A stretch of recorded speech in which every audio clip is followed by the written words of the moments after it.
Yeah, I thought in the Austin game, again, I thought we could talk with the ball a little bit. I thought we had some good chances, and some good chances fell onto Gabe's foot. He hits the post when he went right one time. He comes into the left and he has a couple good looks. I think we showed again on the road, as always, has its challenges, but I thought we showed again a little bit of a transitional game at times, where we could break out of ball recoveries and get into the open field and be dangerous. There's a couple where I think we need to make maybe a little bit better decision, and we have a better choice in the final pass, and we get something out of it. But I thought there was, some things in the game that were interesting. I felt like broadly, the overall just intensity level of the game was not very high. I felt like it was. I felt like things were a little slow, and whether that's for us a 10:45 a.m. start, which is what it felt like. But I felt like our intensity level through the course of the game didn't remain high enough, and I think that's, again, I think there's probably factors of that, but some of it is, again, efficiencies for us and some of those things that we need to do on the defensive side. The same. I mean, but ultimately through large stretches of the game, it was an even game. Like it was not a game that we needed to necessarily to lose. And there was a couple situations inside of it that I think come down to key moments. The one that's the penalty I said the other day. The game gets outside of us. John's there. Edwin shows up in support of John. And there just needs to be communication in the situation. Like, John needs to know that Edwin's on his shoulder. Edwin needs to be telling John, I got the inside, so that John can just take away the line. Instead, John's trying to take away both the line and the inside, and the guy gets him a little bit on skates, and then we end up making it, but we didn't need to be in that. It was just communication and taking control of the situation. That would have eliminated the penalty. Okay, we saved the penalty and we get through it, Then in this, the second goal comes from, we deal with the situation. I feel like we're still not sliding across and creating clarity on the strong side, but Amiro's speed can cover some of these things when I think sometimes he needs to get across a little bit earlier, but his speed is able to recover them. We win the ball, we play out, we get stuck in possession. We still have plenty of numbers between the ball and the goal. Mickey goes to press. We talked about it this week. Like, he over presses the situation. And what's happening behind the play is that we aren't organizing the defending behind the play. We're kind of, again, that staying engaged in the game and recognizing the next action. Eric needs to step and push Amiro a little bit wider to cover Mickey, who's out of the situation. Mickey tries to recover the ball. They spin. Now they play their ball into the winger. And now we go from being numbers enough behind the ball and in a situation that we can contain it and we're under control to being out of control like this, right? And now Amiro is now trying to make a miraculous recovery and a 2-foot slide to block the pass, and we've become reactive, and we have, again, enough numbers behind the ball. If we do the early work, there's not a situation there, and Amiro doesn't have to jump, try to slide, and when he does, unluckiness happens, which is you deflect the ball, the center back who's now in position to clear it, the ball gets past him, and we created our own sort of misfortune. But it was through, again, like these little decision moments and not being prepared for what can happen. So these are things that, like, we've been talking about and looking at video, because there's little moments, like it's details inside of the game on both sides that we've got to be tight. And yes, mistakes are going to happen, but when a mistake happens, we need to be in positions to cover up each other and to deal with it, because all across the game, mistakes happen, right? But you don't compound a mistake with another mistake or a lack of preparation for the mistake. And those are things that our margins are thin right now, and we've got to cover these things and increase our margins over the course of the game, and they become details, And so it's trying to get everybody to pick up and connect on this. And I do think because of again, I'm not blaming the start time, but the early start time, I feel like the energy and the intention and the emotion was a little bit slow. Maybe being on the road, again, it's challenging being on the road, but I feel like these things have to be sharper for us in the state and the position that we're in, because our margins aren't great. Last year we made mistakes too. But our ways to score goals were more vast. Our ways to get ourselves out of it were larger. Some of those things where we could make a mistake, no problem, we're going to score 2 or 3 because we've got a lot of ways that we can get ourselves out of those situations. Right now the margins are thin in terms of wins and losses because we don't have as many great chances, and we're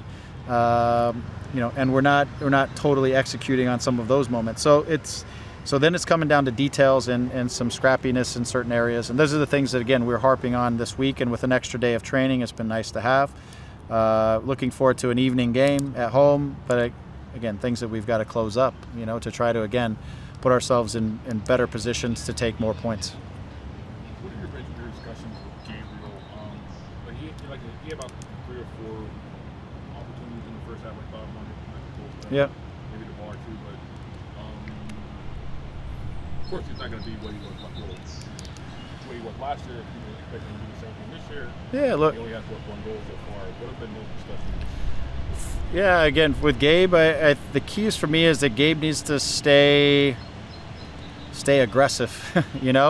There's times in this season where he's looking for the ball at his feet a lot, and he's slowing the game down, and he's trying to play playmaker a little bit. And we need Gabe to be play finisher more and picking up the ball on the run or running through the spaces so that we can play him on the run. And that's where I think he's seeing some of these chances that they were in transition. They're when he's picking up the ball and he's already on the move and he has the defender on their heels.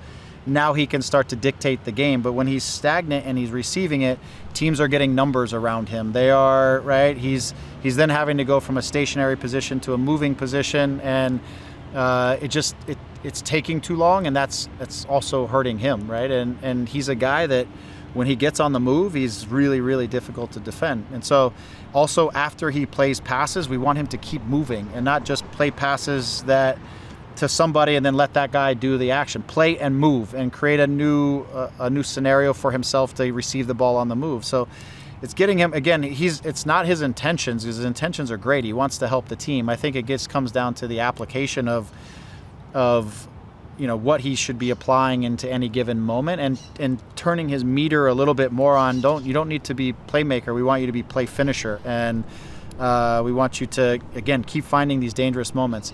When it comes to the finishing stuff and taking some of these chances, it's just sharpness. I really think the more things he can do on the run in training and the more things he can do on the run in games, I think the more these things are going to fall into sync, timing-wise, technique-wise, all those things, and he's going to start finding the back of the net.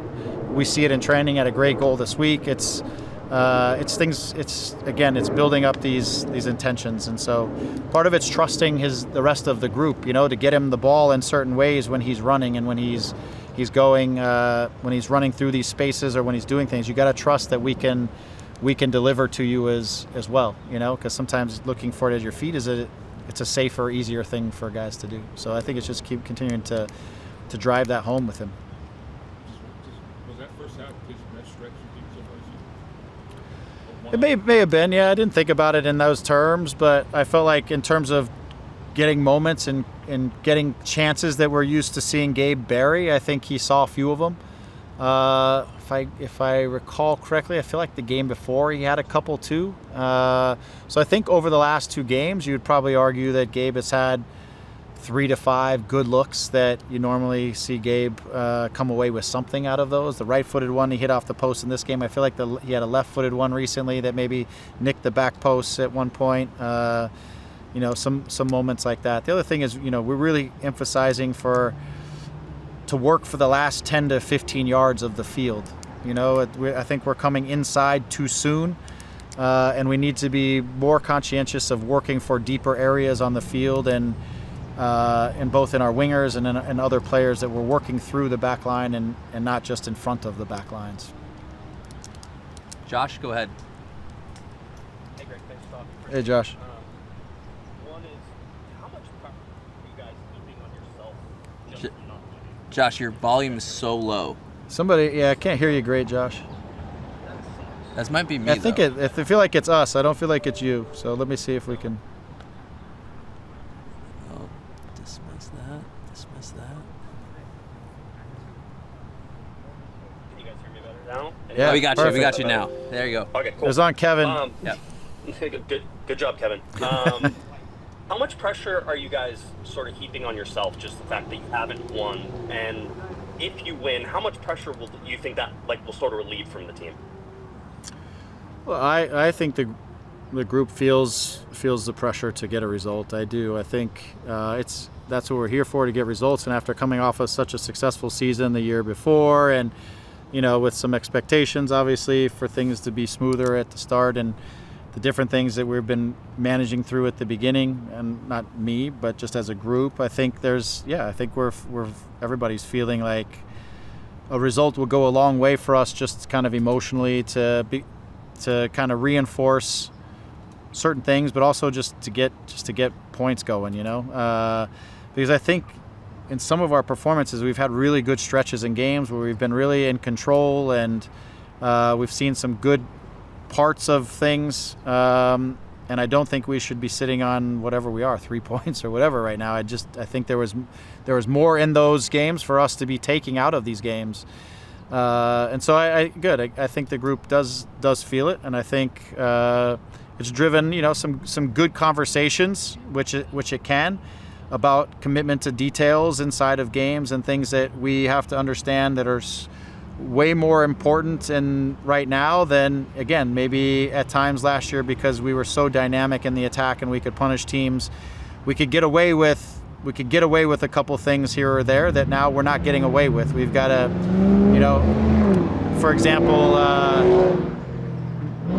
example, doing a little bit of cheating the defensive effort in search of a transition moment. Last year, I can point out to 10 occasions where we cheated those moments, and then we recover the ball and we go flying out and we score goal number 3, goal number 4, goal number 5, and it's like, thanks for coming. Now we cheat those moments and we're paying for it on the other side, and so it comes down to, again, the commitment to details, playing every play, that we don't have the margins to sometimes take these little liberties in the game. We've got to be able to see through them. But emotionally, it would be a huge lift to win. There's no doubt, no question. Winning does make things feel a lot better. So I think the group feels. I think they feel appropriate pressure, but we like being at home, and we know our fans are going to be behind us, and now we've got to translate, effort and intention into execution. And then on Ricky Puig, I saw that Ricky was back with you guys. I know you put out some pictures of him. Is that just a trip in to sort of check to where he's at? Is he going to stay here in the States? From where is his training and recovery going to be based from here on out? Yeah, I mean, he's still a little ways away, and so yeah. He's in doing. He was here for a couple weeks, doing his testing and checkouts and seeing where he's at, and making sure, again, we're all on the same page as to next steps and where it's going. He'll go back and continue his work back in Barcelona with the staff that are there, and keep progressing. And then he'll come back out for another check, and then from that point we'll start to hone in on the full time being here and getting ready. So he's probably I'm not the doctor, a few weeks away from being like running and doing some of those things, and then by summer, at some point in the summer, he'll be back into the training environment. So we're still a ways away, but with every week, month, we're getting closer, which is nice. But this is going to be a long progression too, because the type of player that Ricky is, you don't just come out of this type of injury and jump right back into the types of things that he's capable of doing. There's going to be a retraining process a little bit for him, and so we just want to make sure we're taking the right steps with him, and that he's working through the process appropriately. So I think it's for all of us too. We've got to be mindful and cognizant of that. He's going through a process, and we're going to have to trust that process and work through it. So thanks, Greg. Appreciate it. Of course. Go ahead, Rob. Hey, Greg. Thanks so much for your time. You've already faced Portland this year, 1-1 tie there in Portland. What did you take from that match that you guys can learn from that team and apply it to this next one to try to get a result? Thank you. Yeah, I mean, I thought in that game it was a good road draw for us. I felt like, in the first half, I felt like some things weren't super clear for us, and it was a little bit more of maybe a touch more of a first half grind. both with and without the ball, but we steadied through it. I thought the second half we imposed ourselves. Once, after the fact, we gave up the goal early in the second half on a second phase, sort of a corner kick or free kick. I can't remember exactly, but I remember the game goes back out wide and a runner in front of us, and we don't manage the box, and they get up 1-0. I thought our response was excellent after that. Again, I thought we managed the ball well, and I thought we defended well inside of it. And again, it came down to that game. Again, chance creation in terms of creating high-quality chances and trying to execute them. I didn't think we had a ton. And then we get one once we make a couple substitutions. That's just a little diagonal ball in the back behind their back line, which was a little aggressive and not aware in the moment. We got in behind them and we turned it into 1-1. But I thought it was a good road point, and I thought through stretches of the game we definitely found control of the game in Portland. Not always easy to do against a team that's very dynamic and excellent in the transition. I thought we did a good job of controlling a lot of those moments. It got a little fuzzy at the very end as we started to make some adjustments and changes to get some fresh legs in. It got a little fuzzy, but in the grand scheme of things, I thought it was a solid road point, of which we kind of built ourselves into the game and had some strong moments throughout it. There's certainly some things that we can take away always from a game like that. They'll probably have a few new faces on the field that weren't available at that time, that bring a different layer to them. But in the grand scheme of things, I felt like certainly there's some key things inside of there that we can be mindful of and hopefully use inside of this next game. And hopefully being at home and being in our stadium and on our grass and things like that, we can feel a little bit more comfortable in some of the, especially some of the moments on the ball and chance creation, things like that. Go ahead, Damon. Where's Maya in this progress? Yeah, Maya's doing great. He trained full today, so he feels good. So it's a good chance he could be available for this weekend. I don't think he's necessarily laid down enough to start straight away because he's probably a week ahead of schedule, but he's done a lot of really good work to get himself to this point, and he's checked off a ton of the boxes along the way and on consistent days. So it was nice to see him in training and hear his voice out there. It's huge for us, and so he's getting a lot closer, and we'll see as we get through training tomorrow if in fact he can be involved and what that would look like. And Marco came to you okay last game? Yeah, Marco physically has been, health-wise has been progressing in training every day and has been okay. Yeah. Great. Thank you. Okay, we're good. That's it. Thanks, everybody.